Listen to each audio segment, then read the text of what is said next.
This is going to be a lot of fun. It's time for the first of a two-part series in which Matt and I speak with a current public school teacher. The Christian Principles podcast is brought to you by the Herzog Foundation, but bear in mind, the thoughts and opinions expressed on this show are those of the hosts and not necessarily of the Herzog Foundation.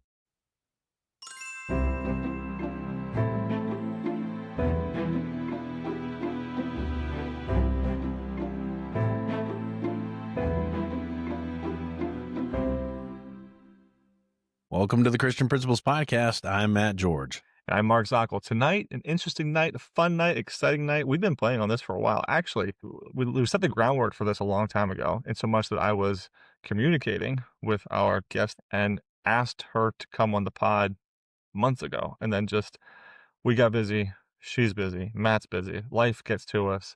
And we mentioned previously we were having a little bit of content fatigue. And again, we know that we could talk about a million different things that happen in our school. So we're not worried about content not being there. It's more just we hit a rut with some of our content. And so I knew right away I wanted to go and speak with Christine, who joins us this evening. Christine happens to be a public school teacher. Christine, thank you so much for joining us tonight. You're welcome. Thank you for having me. Hey, we are pumped to have you. Now, um, for further understanding of, again, Matt never met Christine before our conversation right now.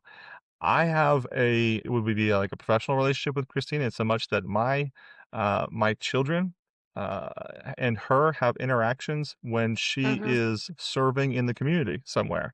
So that's how I got to know her, got to know her background. Then I said, hey, would you do this rando podcast? Would you be willing to come on and share your viewpoints with us, what it is that you do? Help me be more knowledgeable about the public school system, that in education, that when we deal with everything from laws to why a student ratio might happen to be there, or we're talking about school choice now and things like that. It should be something where we are seeking out the opinions of those who are in what is, of course, the vast majority of education in the United States, which is public school education, because we are going to be influenced so much by what it is that our students going there, their students coming to us, the roles, the union. We could just keep going on and on, of course, but I want to try not to say the other side, right? I don't want to say the other side tonight, but let's hear from a peer educator tonight. So with all that being said, and knowing that Christine has no ties to us, and she doesn't really have to care about us after this evening so much, she is going to be truly free to say what she wants to say. We're not going to get a lot of specific information from Christine about where she works and all that sort of thing. She's going to be general with us, and that's absolutely awesome and fine. You're going to take our word for it. Our faithful listeners, if you don't trust us now, stop listening to us. But you can take our word for it that she is who she says she is. And with that being said, we think we've qualified all I really care to qualify. Matt, do I need to qualify anything else? Are we good to go? I think we're good. We're well qualified. All right. Christine, thank you so much again. Tell us your story about when you decided to get into education. Were you a kid? Was it a parent? Was it an aunt, uncle? Was it a teacher you had? What was your story about coming into education? I worked as a camp counselor when I was in high school, and that kind of like really started my love for working with kids. I also kind of thought about like myself as a student, and I was not that good at language arts. I wasn't that good at math. So I was like, what am I going to major in? I don't know, probably education, because it seems like the easiest, but that's not really why I went into education. I truly do love working with kids and helping them reach their goals, because like I said, I struggled a little bit when I was a kid, and I had some really great teachers that helped me like persevere and become the woman I am today with a master's education and everything like that. So I don't have like any like mushy gushy story of like this teacher really changed my life, but I just like I genuinely love working with kids. They are so forgiving, and you can truly learn so much from them as much as they can learn from you. So It was great to hear you started camp counselor. Matt, yeah. Matt was camp counselor. I was Hmm. camp counselor. Now, Mhm. were you in a camp far away from your home? Was it camp you visited when you were a kid? Like, what your camp counseling background, was that far away, Yeah, near? What was it? so I grew up in New Jersey, and the camp that I worked at was at the preschool that I went to. Okay. So there wasn't preschool like in the elementary schools like there is around Hmm. here. Mhm, mhm. So I had to go to a separate preschool than my elementary school. So it was kind of like I had a connection through that, and then they had a camp in the summer. So it was kind of like my first job because I think I was like a freshman or a sophomore in high school when I Yeah. started working there. Now, was that a private school, or was, because you said they didn't have a it wouldn't have been a Head Start program. Yeah, I think it was a private preschool. Okay, cool. I'm not sure if I started at 3 or 4, but I do think Mhm. I went there for at least 2 or 3 years. Well, cool, awesome. Mhm. Alright, you mentioned your degree. What are your Yeah. degrees? You don't tell us where you came from, but what do you hold? Mhm. I have a bachelor's degree in elementary education. So that certified me to teach. Well, I also had to take the practices. Hmm. Uh, So I was certified to teach 1 through 6, and then I went back into the early ed praxis. So I'm certified pre-K through 6. wow. And then I graduated with my master's in school counseling. Hmm, Wow. Mhm. awesome. Awesome. What roles have you held to this point in your education? So what specific, in-school roles? And did you get a job right out of college? I did. Yep. I graduated in 2017 and started as a first grade teacher. I was a first grade teacher for 2 years. And then I moved to second grade for 2 years. And then the last 4 years, I was a kindergarten teacher. And then this is my first year as a school counselor in a middle school. And God bless you. I don't I Yeah. All the things that, but that but I just don't want to do.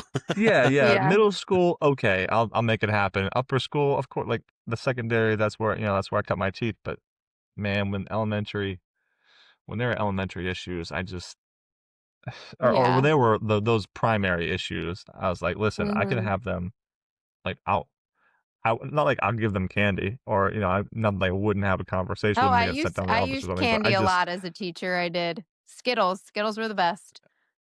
And Skittles skills are there we gummies go. and Insight, folks, insight. yeah. No, I hear you. I just, there were certain times I would go and find one of my lead teachers in elementary, like, "Okay, what would you do right now? Because Hmm. I'm this wasn't in the administrative playbook that I read, so you need to help me out with this Mhm. right now." 'Cause I Yeah. oh, man, but no, that's the part of education that's the section of education that I want to go and to, like, be Dr. Zockoll and shake up the classroom, give them a good time, then leave. I wanna go read them a Mhm. story and then get out of there, because Yeah. it's not what God blessed me with. Matt, are you Yeah. there too, or would you I park there if you am. could? The one time I got put in a situation where I had to teach the kindergartners. The kindergarten teacher wanted me to teach them how to make caramel apples. That was the lesson plan. Are you kidding me? It was about the worst case scenario possible. In a Oh, kitchen with man. boiling caramel. No, this is not the way we do this. Listen, I remember I'm were you a teacher when I asked everybody to do an upside down day? I asked you to flip with a different That's teacher what in it the Yes. building. was. It is totally your fault. That's exactly what that was. That was a Yeah, wonderful day. That was a great day. That was a that was the the day. upside down day. Yep. I got a lot of notes from teachers on that day, and they weren't all horrible. There was a lot of, like, and the kids loved it, though. The kids, There they were good loved. things. Yeah, the kindergarten was the worst part of that whole day, but that there were other Well, they good love the parts of idea of, like, going and doing something with somebody else that they wouldn't otherwise see, and teachers like seeing what the other teachers were doing too, so, it. Yeah. heads up on Yeah. that. Alright, Christine, do you have a best moment of my professional life as a teacher so far? Or I should say as an educator, of course, with school counseling now, but I did get honored with being my school's teacher of the year a couple years ago. So to like oh, that to me, that was kind of like the pivotal of being a teacher, just being recognized for my hard work. Um, okay. but I mean, like every day, I feel like there was something that I could say was wonderful. Mm. So, yeah. On that same note, we don't talk about the B word. We don't say burnout too much around on this podcast because it's a scary thing. But Mhm. did you come to a point either, and we often see, of course, with freshman teachers, and then maybe after you put in what, 7 years, 8 years in the classroom as a homeroom teacher. Did you have a Yeah. point which was burnout for you? Would you be willing to talk us through that to some extent? Yeah, to be honest, last year was kind of like my breaking point, not breaking point, but like I was teaching kindergarten. I was doing an internship for my master's. Like, well, I was in my school, but I was losing a period of planning to teach a character Mm, lesson and just doing after school on top of finishing my master's, on top of the behaviors that have stemmed since COVID. So I went to my principal last spring and I was like, listen, if I don't get a counseling position next year, I need a grade level change. mm, Mm. mm. Just it was just it had gotten to the point where I love kindergarten, but it had gotten really hard with just the changes in behavior and the needs. And yeah, I do feel like I had burned out, and I love being a teacher, but I don't really miss being in the classroom right now. Interesting. Could you, if you're Mhm. willing, could you walk us through what that looks like for you? If I was talking to one of our private school teachers, I don't know if it'd be the same thing. I want to hear from you if you're willing to tell us what you talked about, things stemming from COVID. You talked about behaviors. Could you tell us anything more about that in as specific a detail as you would care to? Like, what behaviors were we facing? What was there a people who know our show know that we're from Maryland. We're not going to go much past that, but we were actually just generally recently looking at even the class sizes, and seeing that Mhm. the county that we are in was a county that had significantly higher class sizes than the rest of the state. W- Mhm. did that touch you at all? Would you mind going into that for a little bit for us? Yeah, Sure. I had probably, I don't remember my class size last year, maybe 21, 22 kindergartners. Mm-hmm. But I had no extra set of hands. Mm. So, Okay. yeah, Just you. I did not have a full-time EA. I would Mm-hmm. get people in my classroom every once in a while to help support. When you say all day, just for clarity, they showed up off, you know, off the bus in the hall. They show up to you. You had them from 8:30 to 3 with maybe a No, no, couple no, no. specials. Okay, Yeah. what was your day Yeah, with yeah, them? yeah. So they got off the bus at 7:30. They ate breakfast, so instruction started around 8. Okay. I would teach from like 8:30 to 9:30, and then they would have an hour of two different specials, so 30 minutes each. And then so they kind of blocked it for us. So I would have an hour of specials, and then they would go to recess and lunch. Um, so that was Were like you two on duty hours in for the middle recess of and the lunch? day. Sometimes I would Were have to you on duty? cover Sometimes I would have to cover recess, if they didn't have enough coverage, or like on a half day, we would cover our own recess. But I would have PLCs during their recess time, which is Okay. like time Okay. when you get together with like coordinators or your team to plan and look Ooh. at data. Mhm. Gotcha. Yep. Um, Mm-hmm. and then after they got back around like 11:30. Then I had them, yeah, till about 2:33 when dismissal started. Mm-hmm. Mm-hmm. And your content time throughout the day, when you Hmm. had them, it was expected content time. Yeah. So, like, So in the there wasn't morning, yeah. Mhm. not really like we would try to squeeze in center time because we think play is important. Um, but it wasn't like really built into our schedule. So I would Mhm. teach like reading in the morning from 8 to 9:30, and then they would get back from lunch, and then we would have like their phonics lesson. And then it would be math, and then you're supposed to build in time for science and social studies, but that always sometimes gets pushed to the wayside because it's not as important as the core Mhm. curriculums. Mhm. And Mhm. then depending on like time, we would try to squeeze in some playtime for them at the end of the day and snack. Gotcha. No, I hear Hmm. that. I hear that with the science and the social studies, right, Matt? I mean, Yeah. that's nothing new. Absolutely. I did have a question for you as a K-5 teacher in the public Yeah. school system. Were you expecting to have your students reading at the end of your time with them? Or what was a valid expectation, or what was passed down to you to expect? What was your personal expectation? Again, help me Hmm. out. Yeah. So by the end of kindergarten, they were expected to be reading, using their knowledge of sight words. They had to know like 60 sight words by the end of kindergarten. Mhm. So using that Okay. knowledge and like their ability to decode, they were expected to be reading pretty good books. Not like it's Mhm. hard to Sure. describe because I don't want to like state the reading program that's used, Yeah, yeah, but sure, Sure, no, sure. Yeah, yeah, yeah, that makes sense. they were appropriate lexical scored books, yeah. yeah, exactly. So they were expected to be reading by the end of kindergarten and know 60 Cool. plus sight words, be able to write sentences and like decode and tap out words and all that stuff. That's a new one on me. What's a tap out word? So like, all right, spell the word cat. How do we spell cat? At cat. And then Mhm. they build the word based on tapping it out. Okay. Yeah. And that tap, that's a vocal tap. They're not actually, like, striking something? No, you like tap your fingers. Like you start with your That's what okay. or your yeah, pointer Yeah. finger. Yep. Oh, okay. I gotcha. When Mhm. Matt did that now, that makes sense. Okay, that makes sense. Yeah. Okay, gotcha. Not that you weren't I making I sense. I could be a just kindergarten teacher. I really could. No, you couldn't. I wouldn't put my kid there. No. Yeah, visuals help. Absolutely.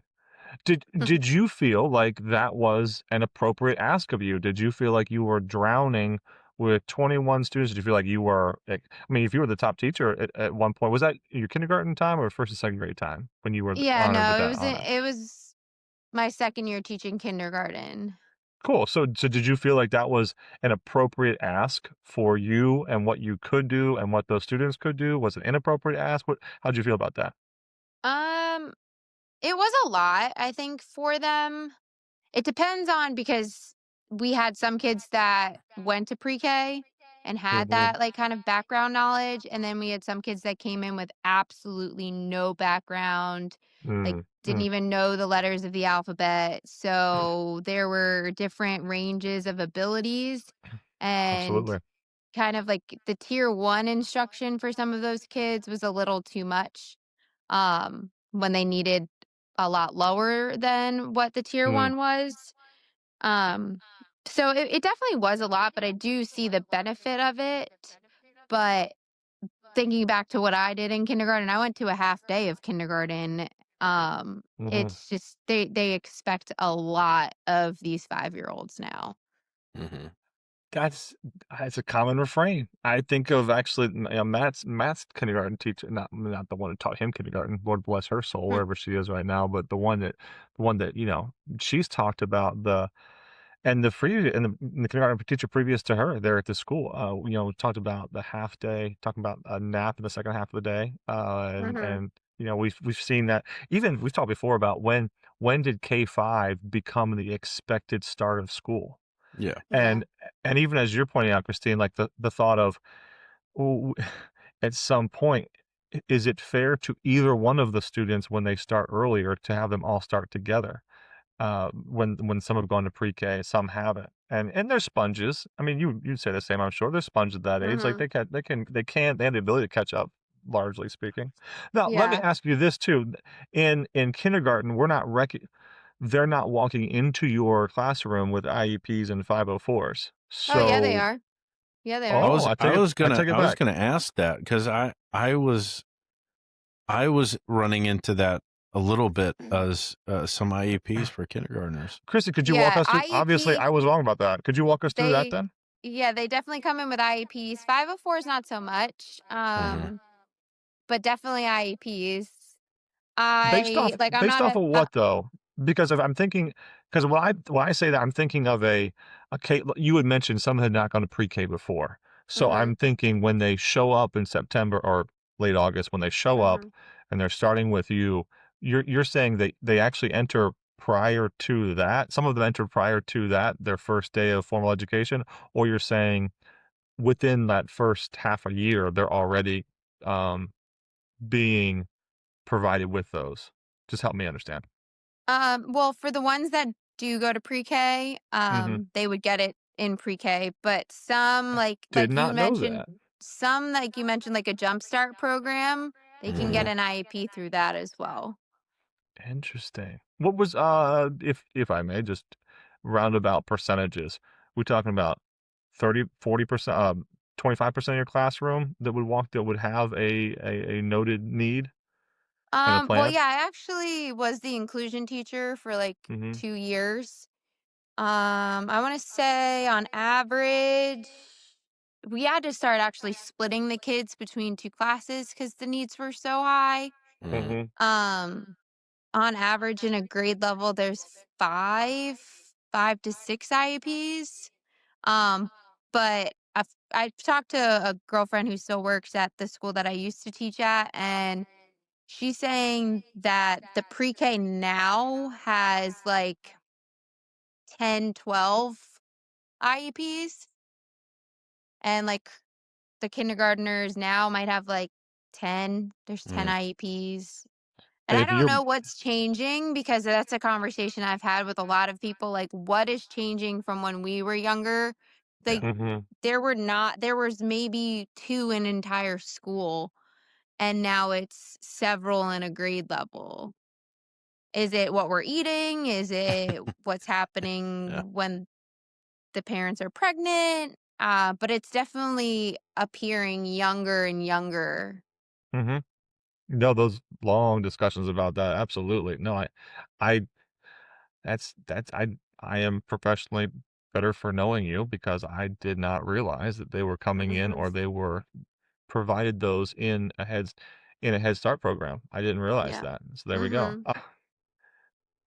So just to get my numbers right, there was a possibility that you would have had 20, we'll just say 20 students where Hmm. you did not have an assigned extra set of hands to you that was legitimately in your room as a para, whatever you want to say.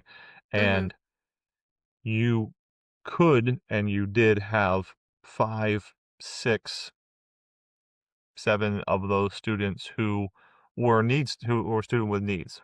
Yeah. So if I Interesting. was the inclusion class, I would have an extra set of hands. Hmm. Oh, okay, So gotcha. yeah. So when I was the inclusion class, I have the special education teacher who would come in and support, and she would be in the classroom during all academic times, just like I had to be. And then when we started splitting the kids between two classes, they would have an EA or an instructional assistant in the classroom with us when the special education teacher was in the other classroom. So Okay. yes, if I do have students with special needs, I would have an extra set of hands. But if I was just like a regular general education teacher, then I No. wasn't as lucky because there's not many EAs. They don't get paid like Mhm, anything. mhm. They're like dime a dozen and they're spread everywhere else. And a lot of them were being used to monitor behaviors instead of monitoring special education students. Gotcha, So, yeah. hmm As a counselor, do you mind talking to us about that a little bit as a school counselor now? The even starting there, the use of faculty and staff members to pulled towards behaviors rather pulled towards academics? hmm yeah, I mean, it's definitely frustrating.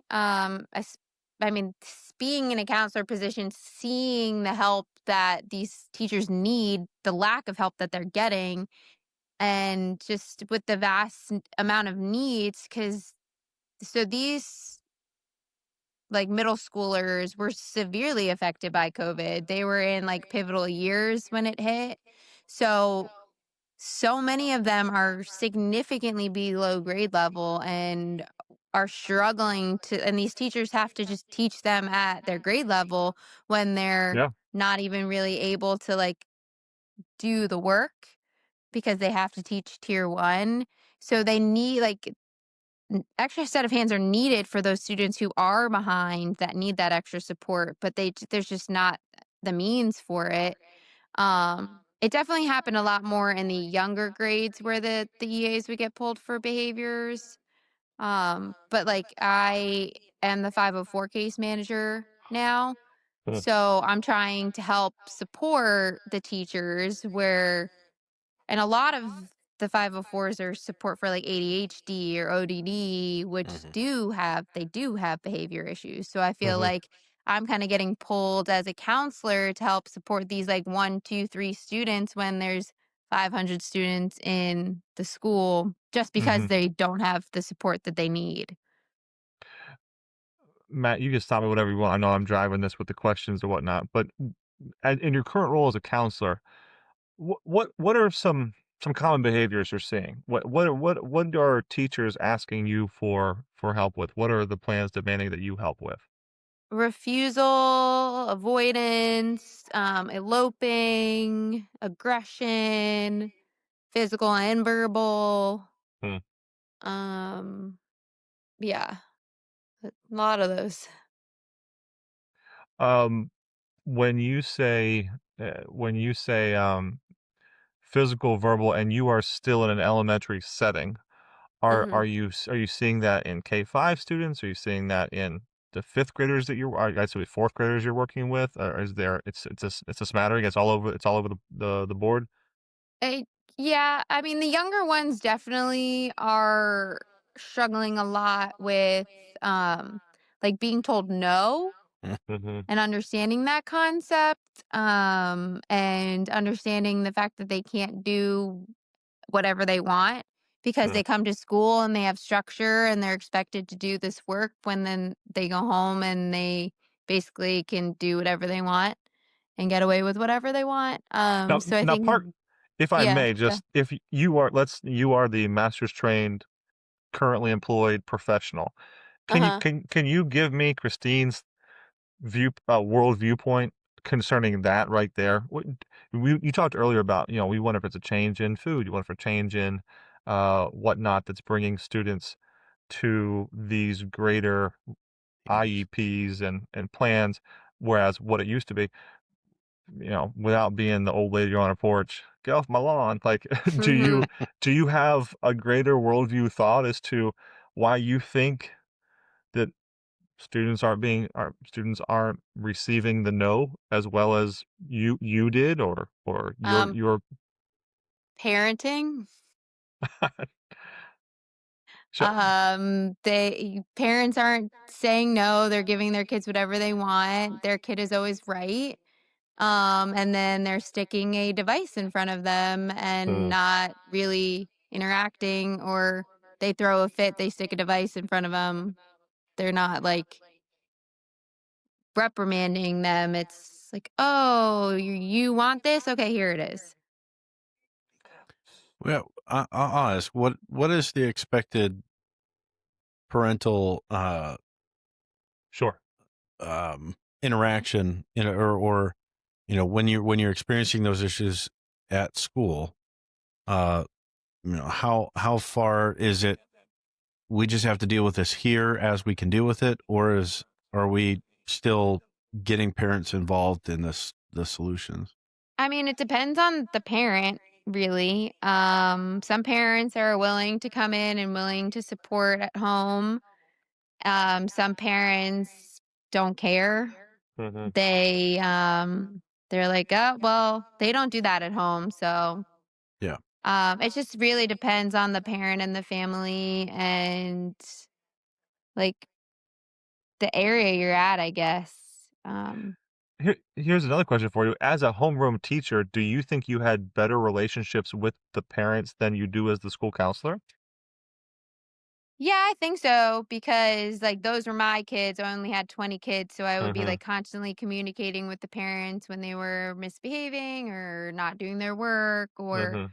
stuff like that. And we use, I don't know if you guys use this, but there's an app called Class Dojo where it's Mhm. basically you can like text Oh, the yes. parents, Yeah. give out points and all that stuff. So that like You made prob communication a lot easier. you probably But had the like as full a you probably yeah, had go the ahead. full version you probably had the full version of it where we've only had the we only play with We the just free do the version. free We just did the version. free Yeah. version. But Well, anyway, yeah. no, I hear you. No, Glass Dojo, praise God for it, Hmm. absolutely.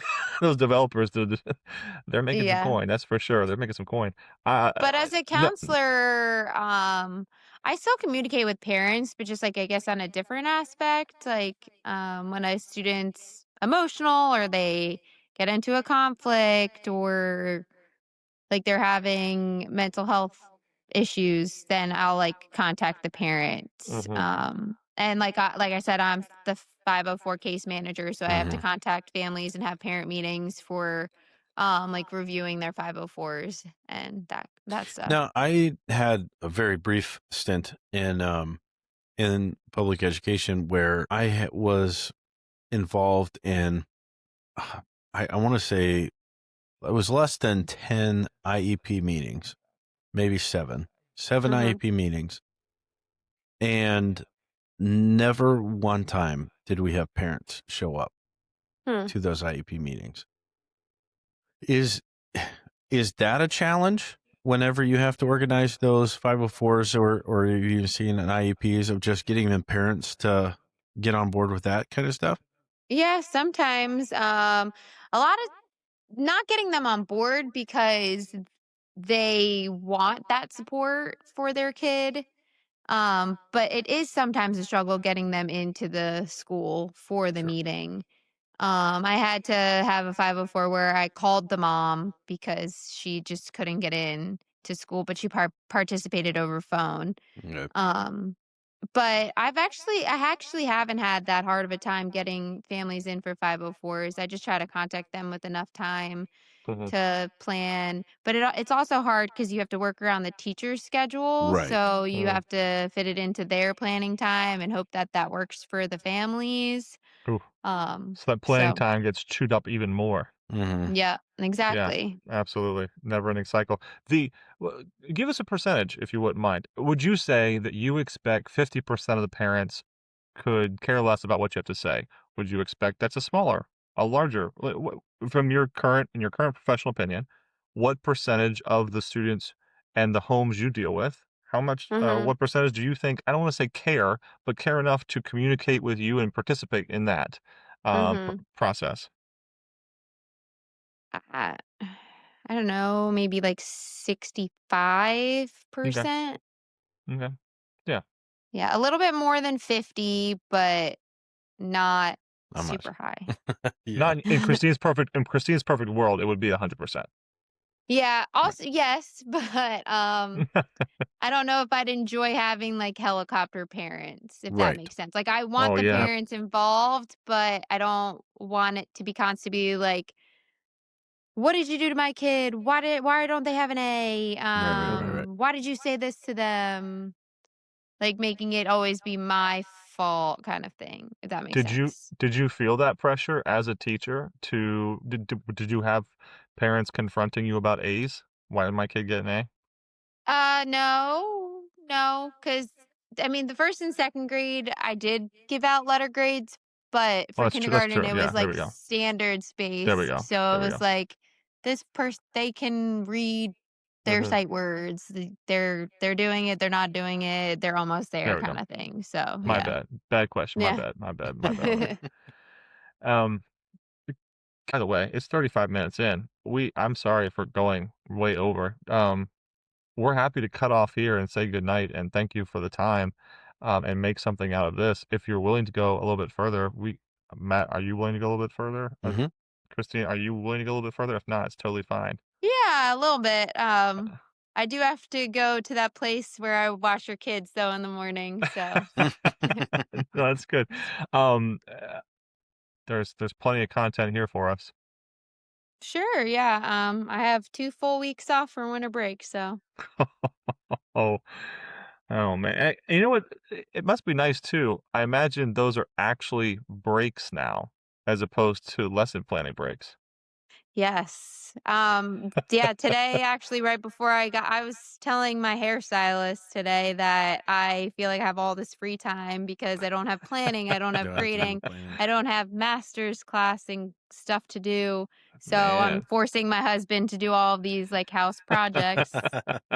And I was literally priming our bathroom before I got on here. So Nice. Well, we'll say thank you. I'm gonna hit the stop button. This episode is brought to you by our partners at the Herzog Foundation, whose mission aligns beautifully with ours to advance and support Christ-centered education. The Herzog Foundation exists to catalyze excellence in Christian schools, helping more children experience academic rigor, biblical truth, and strong moral character, all in a safe and nurturing environment. Whether through teacher training, principal development, or strategic media efforts, the Herzog Foundation is committed to helping you, the Christian school leader, fulfill your calling with excellence. Their vision is bold but clear, a national renaissance in Christian education that impacts culture for generations. At the Christian Principles Podcast, we're proud to stand with Herzog Foundation in that mission. Learn more at herzogfoundation.com.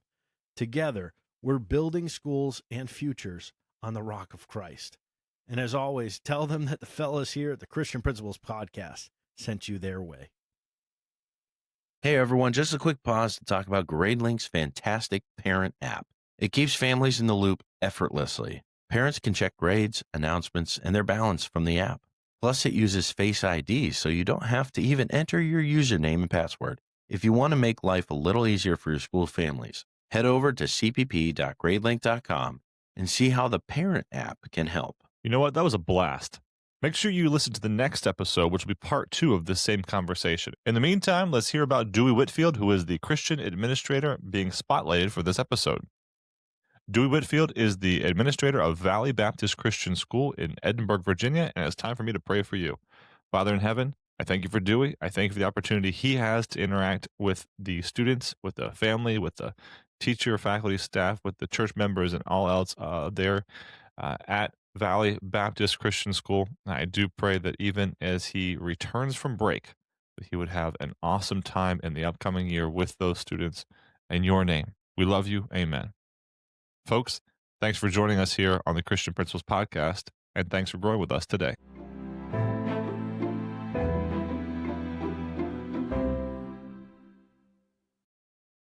We want to thank you for listening.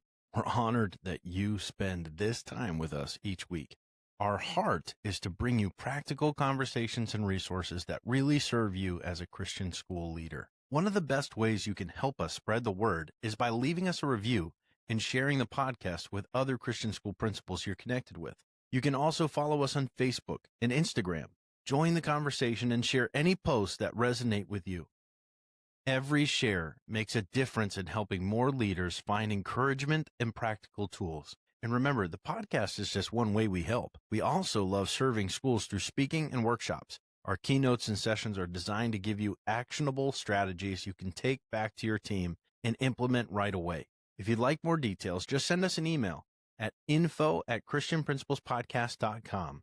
We'd love to connect. Until next time, thanks for joining us on the Christian Principles Podcast.